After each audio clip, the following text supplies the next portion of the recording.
Today we welcome Jeff and Danielle Perera, former leaders of the retail industry that successfully perfected the bagel and founded Just Bagel Run.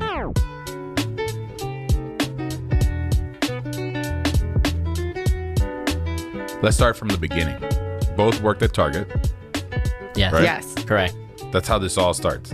Somehow. That's how the story Somehow. starts. Somehow, yes. I want you guys to give each other the perspective of the story so that we can understand how this works. How do you guys get together? I'm working at Target in Southwest Florida. I'm married. I have 2 kids. Mm-hmm. You had one on the way. married.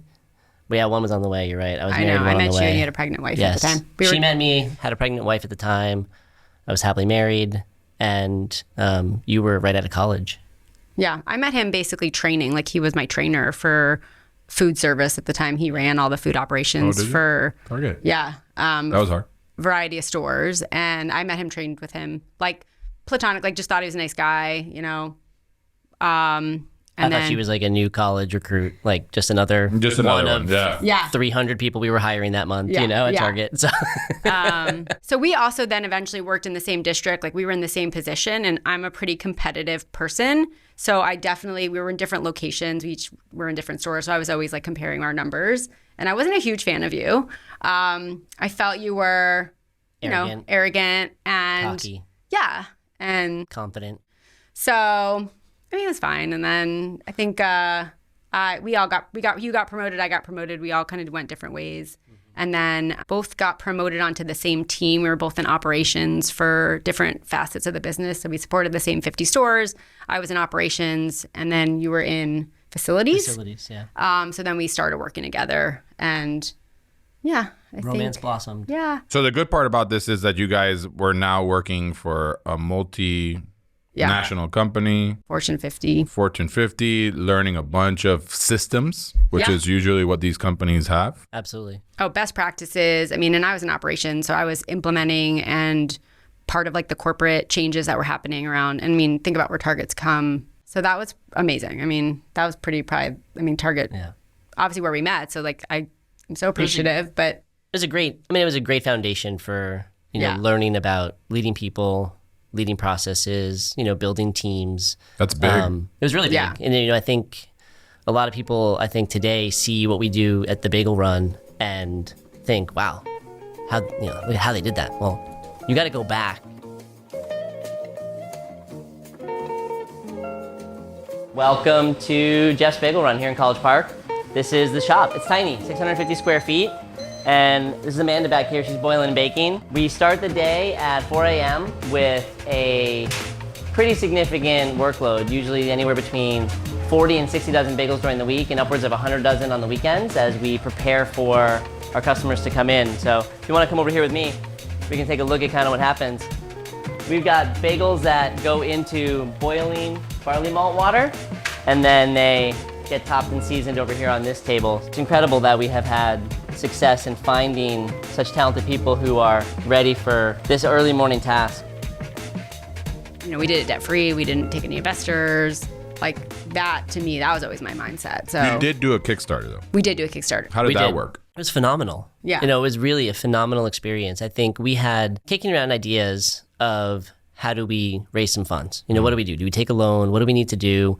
We knew there was like a hard number we wanted to hit, like around $10,000 to buy ovens and a refrigerator. Yeah. Because that was what it costs on restaurant.com or whatever. And we had to buy that to get started because those were the key components. Everything else we could figure out along the way. It wouldn't really matter, So I said, Danielle, we should do a Kickstarter campaign and, see if people will support the business. And she's like, well, what do we do? I'm like, well, let's go look and find other Kickstarters. And I found another bakery that was up in Rhode Island that had done a Kickstarter campaign when they had opened their doors like in 2015 or 16. Yeah. And they had great success. And we basically took a lot of their rewards, which were like, here's a bag of bagels and a cream cheese. Here's, $10, and basically pre-sold thousands of bagels. We pre-sold thousands of bagels. And the thing with Kickstarter is like, there's a reward, there's an incentive for people to not just GoFundMe, you just give money and you don't get anything back, right? So for us, Kickstarter, which is really a cool idea, is that like feels like they're investing and then they're getting something back. Right. I mean, some of it was bagels and cream cheese, and some of it was Bagel bagels for a party. year. Doesn't matter. Who cares? Oh, You're doesn't getting matter. something back. You're getting Yeah. something back. And we're actually coming to the end of our longest Kickstarter reward, which was the bagels for a year, which most of those Kickstarters got started in July of last year. So we started How much was that? $750. $750, and we had 10 people select that Really? option, and they've been getting bagels for a year, and they're still delivered to their house by my dad. That was part of the charm. Yeah. I think they really wanted my dad to be the delivery guy. Yeah. So how many bagels do they get weekly? 6 bagels, a tub of plain cream cheese. It's a really great value, though. If you do the math, One of them's like Does that cover your cost Yeah. yeah, it covers the cost, and for the whole year? Yeah.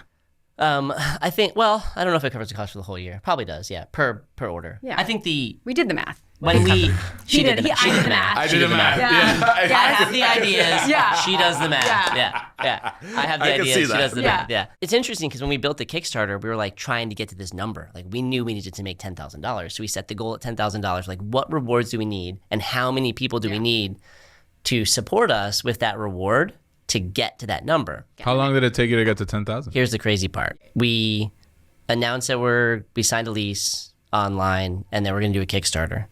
And the Kickstarter launched the next morning at like 9 a.m. She went to work because she was still in her full-time job.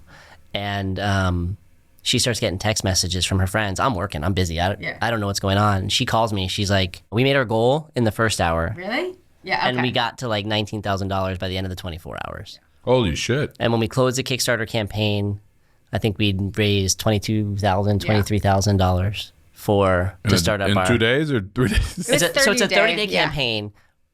And this was probably the biggest mistake I made is that, there were people on like the 30th day. I was like, we were so overwhelmed with the support. We can't believe like what the community has done for us to get this bagel shop started on like what's 1 day left in the campaign.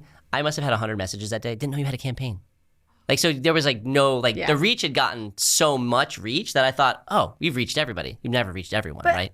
I think But that it was we still were, an amazing. Yeah, and I don't think we were there. Like, we really wanted our community to support us, so they felt they would be part of that opening. Right. And, And so we we really weren't only- there to make. We didn't really care. I mean, I really only wanted $10,000. Yeah. Like, I really only wanted that. Yeah. Like, the extra money was great because it allowed us to paint. paint the shop and change the countertop and do some things that were more cosmetic and make it ours and make it what it is today. But it We would wasn't. have opened that thing with like the blue ceiling, and like we didn't care if it was ugly because we didn't know any better. But You like at scroll that back- point, we were doing it cheap. But like people will come in, and if the product's good enough, we'll get there eventually. You scroll back far enough on Instagram, you can see some before and afters Yeah. of the shop, and it was like, It was ugly. it was a shawarma joint. Yeah. And Yeah. it was messy. Why do you start in bagels? What's the affinity towards bagels? So this is me. So I, as a kid, was like a super picky eater. Grew up in New York, bagels in New York, enough said. And it was like one of the only foods I would eat. Like I was like a Cheerios and Bagel. bagels, white bread, like kind of kid. And so every Saturday, my mom would take us to the bagel shop. She'd come in the car, hand me a bagel in the back seat, and like that. It's just like a core memory, like very, part of like I didn't have a great childhood, so I think that for me is like something really positive. And so as we've been together, like we're food people. We love to eat, and bagels are like wherever city we go to, I'm like, we're gonna go find the best bagel. And yeah, so I'm obsessed with bagels. So I mean, and you just sort you of have joined. an obsession with it, and Yeah. I have an obsession with you. So Yeah. when I Oh, lost wow. my job in 2019, we had some overlap where she was still a stay-at-home mom, getting ready to go back to work, and I was home, and we were driving out to Winter Park from Winter Garden to get bagels, and I'm like, this is silly. Why are we driving 45 minutes for bagels? She's like, you're right. It's silly. Make me a bagel. Go ahead. And I was like at this point just trying to. He got laid off. Make me a bagel. Make me a bagel. Make me a bagel. And I was like, let's give him a hobby because this poor man's gonna have like a midlife crisis because he got laid off. He's like gonna be a stay-at-home dad. I'm going back to work. What's that gonna feel like? So I kind of thought, okay, going back to golf. Like I kind of thought, oh, this will be like a joke. Like he's gonna give this up in a week or 2 weeks, and like he's gonna just go start playing golf again because like just trying to give him a hobby. And he got really Obsessed. It was new for me, right? So like I was learning, and I think that when you're in that phase and you want to learn something, man. it's like you can't. All you want to do is devour everything about that subject. And so I'd never baked anything from scratch before.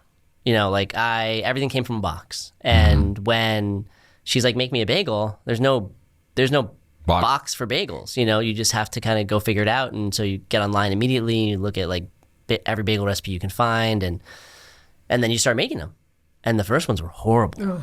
Horrible. That wasn't even terrible. It wasn't even dough. It was like okay. It's like she comes home and my hands are stuck, literally stuck in a bowl full of mushy bagel dough, and I can't get them out. And I was like, it's so goopy and sticky and it was such a mess. It was like taffy. Yeah. And I'm like, babe, grab my phone, call the baker's hotline at King Arthur's Flour. Because there's a baker's hotline. There's a number on the back of the bag. And she's like, why? I was like, because I need to figure out a way to get this like less wet. It's too wet. You know, it's too wet. And so I called him up, and this lady answers the phone. I wish I remembered her name. It would have been a great story to tell that. But she said, she's like, how can I help you? You know, and I was like, well, I'm making bagels, and I'm using your flour. I'm like, I have your flour, and it's like my bagels are just really wet. I can't get my fingers out of the dough. And she's like, add a few tablespoons. You know, I don't want you to have to waste what you've created. Flour. She's like, add a few tablespoons of flour. So I add a few tablespoons of flour. And next thing you know, it starts to stiffen up and it gets a little bit easier to work. I'm like, oh, great, thanks. I mean, listen, they were still terrible bagels that day, but I got my hands out of the dough. Yeah. And, you know, I realized that, like, even though baking's a science and that you have this recipe and you know you want to follow it to a T. You don't have to. There's still a lot of experimentation. There's still things you need to try. There's still things you need to do. Well, if you're in Florida, it's not the same recipe you're going to make somewhere else because it's humid and there's like... Oh, for sure. Yeah. The lessons we've learned about humidity and... Humidity's huge in that game. Yeah. Incredible. And so we... so that was the first round of... And then every day, and when I say every day, I mean 7 days a week, I was making dough. And I'd have 3 or 4 different batches of dough on the counter, all like labeled, the ingredients, the rise time, the temperature. Like I was like... You were on I was like a student. scientist. I was a student. And you were enjoying this? No, because they were terrible. I was going to work every day. I was enjoying that he was like, just had a focus. I mean, he was with the kids. He was still taking them to the playground and like doing the dad stuff. But like this was great for that downtime. And, but I was happy about that. But I was like, I hope he gets it, you know, for me. Like selfishly, I was like, can we get there already? But like it took a while, but I was coming home every day and trying these bagels. Yeah, it took months. And I was like, it's not right. You know, and I was trying not to like... You were using King Arthur all the time? At that point, I was using King Arthur at the time because, you know, you could get a small bag of high gluten flour from King Arthur. And then I started making so many batches that we started buying 50-pound bags because I was, you know, it was more cost effective. And there were thousands of different ways to make bagels. There's people making bagels in all sorts of ways all over the world. And ingredients I'd never heard of. So like I tried that and it didn't work. I tried something else, didn't work. And finally, we landed on the recipe we have today, and she came home. At this point now, she'd gone to work. She was going to work every day. She came home, and I was like, "This is the one." And she's like, "Okay, you know, I've heard this before." Okay. Yeah. She's like, "Sure, whatever. I don't believe you." Yeah. And she bit into that bagel, and her eyes like rolled back in her head, and she's like, "This is it." She's like, "I'm in the back of my mom's Volvo in Long Island, and this is the bagel. Like, this is it." Yeah. Yep. And I was like, but awesome. Like, food can transport you, yes, right? It can. Like, and like that was like it was Smells, food, all those things. Pretty special moment for me. Yeah. Yeah. And so then I thought, I got to be able to do this again. So I made the same batch of bagels the next day. It's like, it's like 3 dozen bagels. Yeah. Yeah. All just sitting on the counter. Too many bagels. And she can't resist a bagel. Yeah. So like I eat a whole meal, like, and there'll be like a bagel on the counter. I'm like, this sounds like dessert. And then I'll eat the bagel. And I'm like, I can't. It's like kryptonite. Yeah, it is. So that's how people feel about ice cream. That's how I feel about bagels. Yeah. So we started giving the bagels to friends and family, and then a couple of them were like, "I'd buy these from you." I was like, "No, you won't." You know, yes, you will. And they're like, "No, seriously, we'd buy these." I was like, "All right, well, I'll figure out how to sell them." And I think like the biggest thing we did was we sort of built some back end stuff. So we built like an Instagram page, we built a Facebook page, like just to legitimize ourselves. We made a logo. So that's sort of where the background of what we did before came into play. We're like, all right, you got to work, you got to build that so people have like a landing page, like, and to say. I think part of it is I didn't realize how big the cottage food bakery world was. So, and cottage food bakery. Yeah. So cottage. What is cottage food? In the state of Florida and actually in 48 other states in the U.S., you can bake a certain amount of baked goods that are relatively food safe from your home and sell them. Oh, okay. Yeah. And so the cottage food laws existed, and they really kind of sparked up in like 2008 after the first housing collapse and the economy challenges, and people started doing stuff from home, and farmers markets shot up, and there was this whole, and the states wanted to control a little bit because it was kind of getting nuts, and so there's these cottage food laws, and they were implemented, and I didn't realize the community of cottage food bakers there were huge, and some of them are like tremendous, like incredibly talented bakers that I have zero like not be even associated with them because they're like super talented. I just make bagels. But they, they helped me a ton. I reached out, I started talking like, how do we do it? What do we do? And I felt like we needed that legitimacy, like, because it felt weird to me. I was a corporate guy.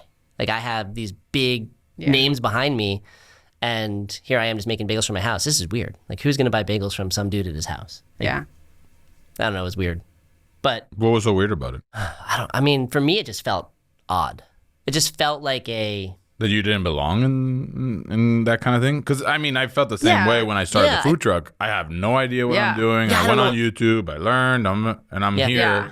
Your expertise at that point is all you have, right? It's like 3 months. And it's like, why would someone trust me? Why would someone buy food from me? Because that was always like... Same feeling. It's just weird. And it was hard for me to like wrap my head around. And I think at the same time, I was wrapping my head around the idea of being a stay-at-home dad, which... that could be a whole nother podcast because, you go to the park, you're the only dad. And thankfully, I knew a lot of the moms that Danielle had befriended and they knew who I was. And so they were friendly.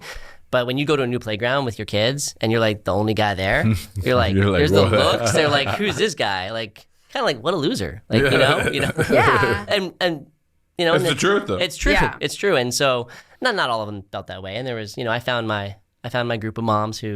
we hung out at the playground after school all the time, but it was about finding a little bit of like that confidence and knowing that what you're creating is good, that people do enjoy, and they're appreciative of it. Doesn't matter what kind of business you have, if you're not providing great service, then your customer is going to try to they'll just go get their product somewhere else or their service somewhere else. But for us, on top of it, we have to have a great bagel, because without a great bagel, then they can just go somewhere, that maybe is more convenient or less expensive or whatever it might be for them. So being able to provide a consistent product from location to location that tastes the same as what it did when we were at home is really where we focus our attention when it comes to the quality of the product. What's the timing when you're doing all these recipe testing? So this was like September, October, November of 2019. So right before the pandemic was setting in. Wow. Yeah. And then we had a bit of success online. We went from like 50 followers to like 300. That was pretty exciting. And people started ordering bagels from us, and we were getting, 10, 12 orders a week, which was pretty cool. And then the Orlando Sentinel wrote a little article about the bagel community in Orlando and how it's a bagel desert, but there's these new people doing different things, and boom, a little bit of a spike. Yeah, it was in February of 2020, and so there was a bit of a spike. Like people definitely started messaging us, and this is all like flowing in through like DM on Instagram and Facebook Messenger. Like this is all very manual, and we had a couple of local Disney influencers who live nearby were like, oh, I love your bagels. And like they started talking about it, and they've got thousands of followers. And so then we started getting a little bit more traction, and then the pandemic set in. So before, like when COVID was, so because I was in the corporate world, I had a little bit of like a head start view of what was going on, because we were talking about closing and they canceled our meeting. We had like a huge meeting in Vegas. And so I could see like the writing on the wall, like this was going to happen. Like we're going to close. Yeah. And so I think we had the foresight to... you had the foresight. Perhaps. To stockpile ingredients. Like, so we ended up getting a big mixer. We got like a commercial mixer. We got a bunch of flour. Like I was like hoarding ingredients basically, because I knew that like in 2 weeks, I don't even know if I'm going to have a job. Like I just didn't know. I just gotten hired back. It was the same. I worked at Ross, and then I stopped working to be a stay-at-home mom, and then they were trying to hire me back. He got laid off, and I was like, all right, the stars are aligning. I'm going back to work. We need to pay our bills.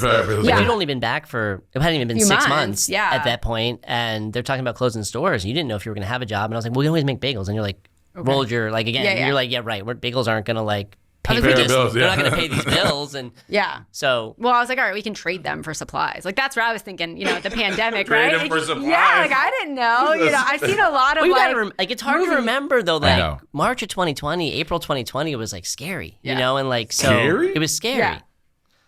Yeah. Like I think people were. I was walking around Mills like a fucking crazy person. I didn't know what to do. Yeah. It was And done. we had just gotten, just like you, we had gotten written up by Orlando Sentinel as best barbecue. Yeah. Yeah. So the stores were doing great numbers, and then all of a sudden you go, hey, you got to close. Yeah. Yeah. You're like, what the fuck What? do I do? Yeah. Yeah. Cash flow. Yeah. Oh, I know. Yeah. Well, I was lucky because they ended up I didn't get furloughed. So I got stay on, the slight salary decrease, but like again, you know, we were doing okay. And then that's when I was like, but I was home. Like You I had was getting some paid to sit time. at home. Oh, really? And so I was doing some work, but you know, it was, and then I started helping. I was like, all right, well, I'm home. Let's go make some bagels. Well, and I needed the help because, frankly, at that point, everybody was kind of Ordering. just ordering. Yeah. They were And getting. your dad was delivering? My Yeah. dad was started helping with deliveries because I couldn't keep up. So I would do all the deliveries. Previously, I'd like take Emily to school, but you know, before COVID, I'd drop her off at her preschool. She'd go to VPK, put Lucas in the back seat. I'd take like, you know, the 6 bags of bagels that I had to deliver, and I'd go drop them off at people's houses, say hi to them from the, you know, at the door and talk about it. And then business started like coming in like fast and furious. Like the first, probably like about, I don't know, it was March and we were booked until like, I don't know, the middle of April. We had like booked. And I mean, we were making 25 dozen bagels a day at home. Maybe like less than that. I Maybe think we less. once I knew I could help, we started adding like We more started supply. layering Yeah. in more. Yeah. We bought fridges off of the Facebook Marketplace, plugged them in the garage. We had 5 refrigerators at our house at one point. Yeah. Like yeah. old, like Oh, and, yellow like, stained we had to fridges. plug them you into know? different outlets like through our house because we kept popping the breakers. So we'd have like literally an extension cord running. Like, There through were our 3 entire extension kitchen. cords like Yeah. running through our house. Like one went to like a back bedroom, one went to the front room, and just because we'd blow the breakers. Yeah. Yeah. And so we made all these bagels because people were they just kept messaging us, and it got really overwhelming, like 200 or 300 messages on a single day. So we transitioned to like dropping orders, like releasing inventory. So like we did like a bagel drop is what we started calling it online, and people would like see what the available inventory was going to be, and then we would release the inventory, and all you had to do was send us a message online. Okay. That was foolish. That was foolish. It was foolish. And I was handling and all she these was messages. she was managing the incoming messages. So there'd be like 300 messages come in at once. Like bagel drop 1 o'clock. Send us your orders. Yeah. Yeah. Like, and so it was And insane. I was then taking those messages and putting them into a spreadsheet. And my spreadsheet had all the math in it. So I would see how much, like we got to 20 dozen or whatever that goal was for the day as I was entering people's orders in. And I would have to then get to that point where like cut it off. So maybe 100 people in. I was like, listen, sorry, we're sold out. Try us again next week. What happened was I had experienced this a little bit prior to her support in the role, but the volume wasn't the same. And so I knew if I got like 20 emails, like if I got 20 emails or 20 doing messages, we're good. We're sold out. Yeah. And she's, you know, it's like 101, 102, and the messages are still coming in. She's like, I'm entering the data. And I'm like, babe, we're sold out. I'm like, we are sold out. She's like, no. I'm like, we are sold out. And I'm like, I'm posting it. So I posted Now it. you're getting nervous. And No. rightfully so. Yeah. Because that first drop that we had, we went ahead and said, we're going to accommodate every person that messaged that day. Because it got, the way the messaging was working is that we'd reply to them, say, hey, congratulations, we got your order. And they'd reply back and they'd be like, yay, which changed their position in The message. the messaging app. And so that screwed up the order of when people were coming in. So you've got 300 messages all timestamped 1 p.m. Which one's first? Yeah. Like, It was insane. so it was nuts. So we basically baked for like 30, 40 straight days to accommodate that like first round. And while we did that, I reached out to some friends of mine who, that day actually I called him, Cody from the Lost Bros, and I was like, dude, I need your help. And he's like, why? I was like, I got crushed today. I'm like 300 messages. I can't keep up. And he's like, I've been waiting for this. I've been waiting for you to call me. Because that's his whole business model. It's like, he sells t-shirts online. Is that what he does? And like Yeah. drops and does like t-shirt drops on Monday, you know. Yeah. He's like, this is the plugin you need. Start a Shopify site. Do this, do this, do this. And he gave us a framework and we made it work for Bagels. And we built a website and we're like launching online ordering next week. And that was the end of it. And then it was like a free-for-all online. And you can see all the back-end analytics of people coming to the website. And there's like 1,200 people on the website 1 minute before the drop is going to happen. And next thing you know, we're sold out in 45 seconds. Whoa. Like 40, 50 dozen bagels a week. And then all from home. And then she goes back to work because it's Florida. And like the world starts. We open. Yeah. Like, let's Yeah. go. Yeah, Back let's to go. business Yeah, a couple yeah, months yeah. later. And I'm like, That's how do June. That's June 1st. I was like, June, yeah. Yeah. So like, how do we manage this now? And so that we actually backed off a little bit. I started baking every other day because I had to the kids were getting ready to go back to school. Like I was a dad still. There was a lot going on. She had a full-time job that was like, she was the breadwinner, made everything happen. And so we slowed up a little bit. We started doing some markets that fall of 2020 to like lines of people. Spring of 2021, we did a market in the rain and no one left. Like every other vendor packed up. Like literally packed all their shit, left. You guys are still we're there. standing there in the rain with a line of like 60 people. Shit. And they're getting soaked. One woman came up and I'm like, you're not so wet. She's like, I bought the umbrella from the people in front of me. What? Yeah. She's like, I wasn't leaving. She's like, I drove from Winter Park for these bagels. I'm not leaving.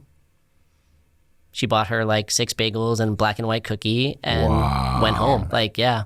And so we got home from that event and I was like, babe, we have a business. Like, we have a business. We should do something. She's like, no. I was, I think as a woman working who had like a really good career that I had like poured my like whole life into, besides my little break with my kids, I was in a company that saw that in me. They were trying to develop me, next role. I was like in their development program, and that was a huge accomplishment for me. And so for me to like, I knew that 2 careers is very different than like 1 career, and like I was driving the bus and I wasn't really ready to like get off the bus. And rightfully so. I mean, you were doing great. Like you were successful. You were like getting ready for promotion. You were being groomed for like the next position, and you were an exceptional leader. Also working a lot, like working 60 hours a week. I was driving all over Florida. Like I was investing, so much into it. Yeah. But I did. That moment was like an eye opener for me to say like, damn, like, this is real, like you think it's like a hobby, but when it turns into something real. that was definitely a moment for me. And it kind of started like the door was like slightly open for me to like see it. So having a second location is sort of mind-blowing considering, we started this whole process baking from home with garage refrigerators and stuff that we got for free on Facebook Marketplace to grow the business. Having a second location, it is sort of mind-blowing. We knew that we had a business when we were baking from home. We knew that we had people that were interested in our product. The idea that people would come to my house and buy bagels or pick them up from my porch was something that I didn't think was ever gonna be a real, like who would do that? Like who would wanna buy bagels from some guy baking them at their house? She gave me just enough room in that door to like wedge my foot in and push through. Yeah. And I started looking for spaces where I could bake commercially, like ghost kitchen, commissaries, whatever I could find. And I really didn't find anything. And we put a couple of lease applications in on a few different places, like a warehouse space, a retail space that didn't work out. And I was like, all right, well, this isn't going to work out. And then our realtor called us and was like, hey, what about this?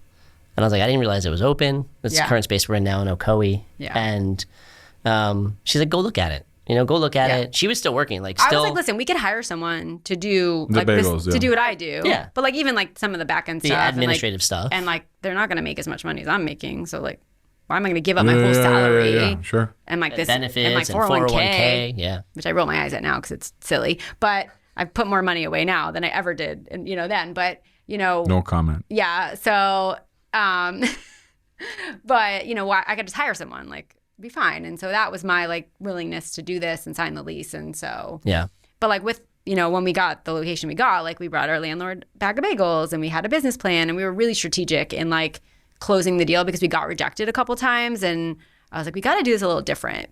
A lot of people don't understand that it's really hard to sign a lease. It's really hard to sign a lease, really hard. And I think thankfully we have a great realtor who's a friend and a neighbor, and she was really helpful in shaping our negotiating, and really even the owner representative that was selling to us was like, look, there's a lot of chefs who come in here. It's a second gen kitchen. It was a second gen kitchen. It's like set up for success, like just walk in, kind of turnkey, almost turnkey environment. And he says, there's a lot of chefs who can make a great lasagna, but they don't know how to run a business. And then Danielle's like, I know how to run a business.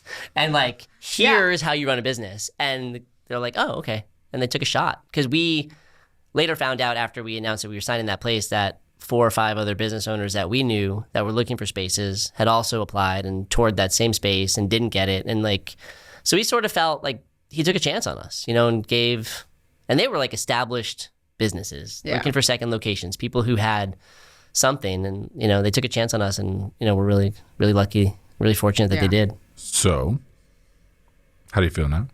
I mean, I remember the day. So part of what happened, so as retail changed, right, after COVID, like after stimulus checks, after all of that, like in my business in off-price, sales started going nuts. Bonk. Like Bonk. everyone was going, like, Bonk. I'm going to Ross if I get my stimulus check, right? So it got really hard to hire. It got really, because people were like, well, now I got money. The people that we hired from, so they weren't coming to work. I had managers quitting because it was so stressful. They were just like dumping merchandise on us. And so like my work life got less enjoyable. Okay. And so it was really stressful. And so that, again, like made that door wider for me to and so I think it got to the point where I was like, I just didn't like my job anymore. And I was so miserable that he like over time would convince me like, we're going to do this together. Like just quit your job. Like, and I would call him crying. Like, I hate my job. I'm sorry. But like, it was true. Like I was so miserable. She called me one day. She's like, this is the worst. She's like she's driving back from Lake City, like up by I-10. Like she got like a 3-hour drive home, and she's like, this is horrible. I don't know what's going on. I was like, just quit. She's like, I can't quit. I'm like, just quit. I was like, babe, we sold 3 days of bagels yesterday. We made like $500 a day on bagels. I was like, so what? We'll sell bagels 7 days a week. From home. 4 days, but let's do it from home. From home. From home. I'm like, if we can sell $500 in bagels a day from home for 28 days, I'm like, we'll make $14,000 a month. I'm like, and we can figure it out. And she's like, no. Like, no. She's like, what about like health insurance and 401k and all these other things that you think about, which is true. I'm like, babe, like there are people all over the world that are figuring this out. Like we're smart, we can figure it out. Right. I was like, we can do it. Wow, I know we can do it. You really have to do a sales job on it. I did. You did. Yeah. Oh, 100%. Oh, yeah. He had to convince me. But it was like, again, you've invested all this time in this, like, you have this vision of what you think your life is going to be, and deviating from that. And it was never running a bagel shop. Never. Like, never. Yeah, never being an entrepreneur. A big thing. And I ask people all the time, so, when you get to different age ranges, where did you see yourself in your life prior to this? And you obviously always see yourself in a different position. Yeah. I thought I'd be like a corporate retail leader. Like, I'd like to be a COO. Maybe I will be. But like, you are. Jeff's big. Jeff, I you am are. a COO. But like, I definitely saw Absolutely. myself, in a leadership role in a big corporation where I could, impact and like. I think you're impacting more now. It's all bullshit. Like that whole thing is, The truth. I mean, you have no say. Even in like as a district manager, and I was like one of, maybe 100 people in the company, my voice didn't really matter. Mm-hmm. But now you have a ton of impact. Yeah. Direct. Yeah. Yeah. So On the community, on our team, because we're building a team now. We have people. And So how hard is it to make a bagel now? A lot easier, huh? oh yeah. well, it's a lot easier. I still think it's physically tasking. It's still a physical toll. But, as you scale and as you figure out like pieces of equipment you need actually make a difference. Like we were making small, like 3 dozen bagels at a time, every 6 minutes Machinery. versus buying, a 60 quart mixer and making 8 dozen at a time. And so like those little incremental changes, because dough has to mix for the same amount of time no matter what. Yep. Right. So whether it's a batch of a dozen bagels or 8 dozen bagels, it's still the same 8 minutes. So That's that right. time now becomes 8 dozen instead of 1 dozen. And so that's made it easier, although it's still physically. Yeah. We've made it really efficient. Of course, that's like what I do is like, let me time study everything we're doing and seeing how long it takes from like the second this goes in. Like I have spreadsheets I'm not joking. That is like, all right, if we mix it at this time and it lets rise, and then like how many bagels an hour? That's my mindset is how many bagels an hour is like, what's our average? But there are ways to make it efficient and do it. And it's still going to be the same product. But that, that comes with time, being okay to like Jeff always says, I don't want to work in the business. I want to work on the business. It's the truth. And he's much better at that than me. Like I want to go to work. I like going to work every day. I probably will be at work every day, and then you can do work on the business. But I like to be in it, Well, I think the biggest concern is that if you don't work on the business is not going to go anywhere. It's not going to grow. It's not going to grow. Yeah. You're going to be stuck there, right? How many hours do you guys put in now? 50, 60. I mean, not including social media, and I mean, there's a lot That's of just stuff. in the actual shop, right? In the actual shop, in the actual baking, shop, it's like, baking and rolling getting dough. less. So we've now officially hired like Jeff doesn't have to come to work except to roll bagels now. He doesn't bake anymore. We've hired a team so that he doesn't wake up at 4 o'clock. They do a great job. They do amazing. So I think we've finally gotten to that point where my goal is to pull him out of our first location so he can go help the second location. Then I'll, kind of keep the first location going. But so we've come really far and, we're getting there. Yeah. Under a year. That's crazy. Like that's, I think that's the part that still blows my mind is that like, how did this happen so fast? It happens. It just happens. Yeah. And, I think we were open to it and we never closed the doors to those opportunities, but you've got to, opening the second location was kind of crazy. Like the idea of this whole thing, like this started back in January or February. Yeah. I got a call from Eric Bellinger, the former owner and operator of Bellinger Bagels, and he said, I want to sell? I want to sell the business. I'm sick. Things are going on. And he and I had a relationship that we developed over time. Yeah. And he's like, I want to sell the business. And I said, okay. And Danielle and I took the call at the same time. And while I'm looking at her like, yes, this is an awesome idea. And she's like shaking her head. No, this is nuts. This is crazy. We're just finally settling into what we're doing now. I had like a whole vision of my summer where like we were going to hire a whole team and I was going to like take the summer off. Like just do less. Wrong vision. Right. Yeah. So, Wrong idea. Wrong vision. Yeah. Yeah. Well, and the amount of work that like, yes, we are in there every day rolling the bagels, but like operationally, all the finances, I do all the spreadsheets, all the planning for the business. Like I make a plan that says we're going to make this much cream cheese by day. And then I have to like schedule the team like so much. Yeah. Like it's a ton of work. It's a lot. He doesn't do any of that. So I'm like basically the GM of like, you are the day-to-day. COO. You are. Yeah. You are the chief operating officer of Jeff's Bagel Run, and you execute that role flawlessly. I mean, so we hired a GM for the new location, and she's been training with us in our new shop. And Sunday morning, I was like, let me show you the fruit of Danielle's labor. And I took her to the back, and I opened the refrigerator that houses like our cream cheese, and there's 2 boxes of 30-pound cream cheese. I said, that's 58 pounds of cream cheese. She goes, there's 2 boxes. I go, we took 2 pounds off that top box to finish the measurements that Danielle had said on Saturday that we needed to make. And she's like, oh, like that, like to the pound, precision. to the pound, the precision. And then I opened the other door where we store the packaged cream cheese, and it's empty. Yeah.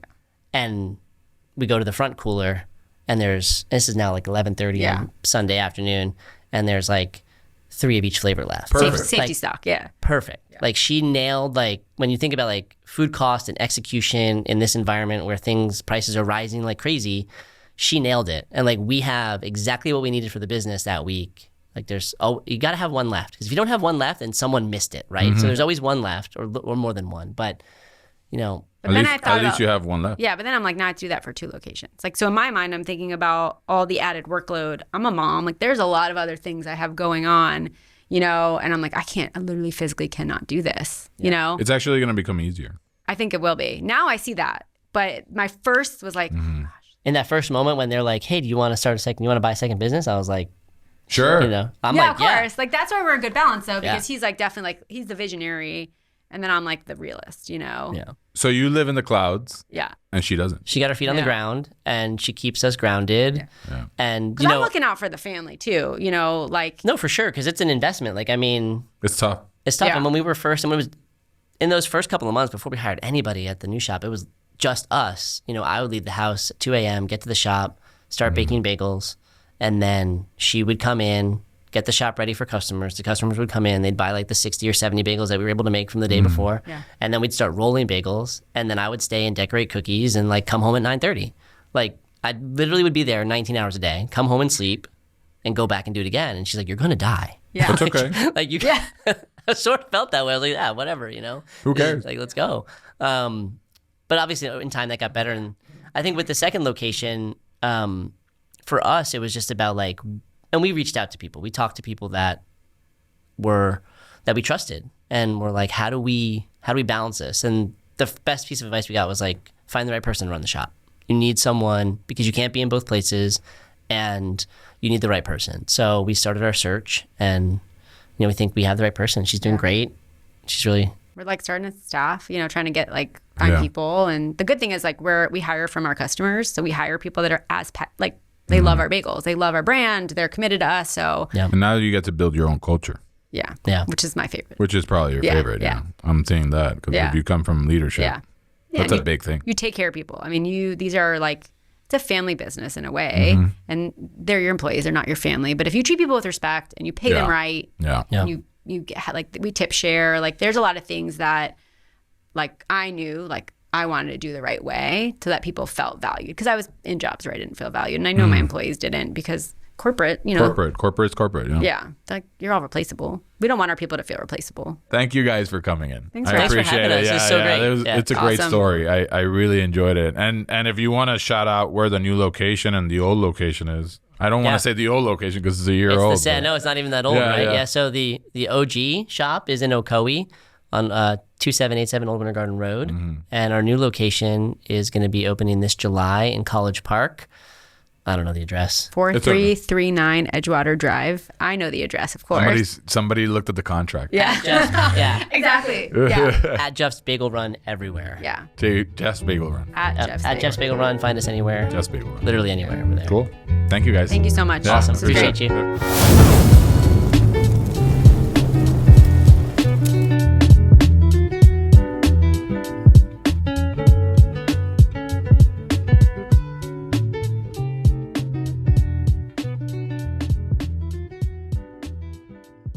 Hey, thanks for watching. I'm going to sit here till you subscribe.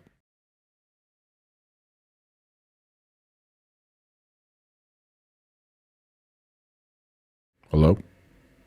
Subscribe.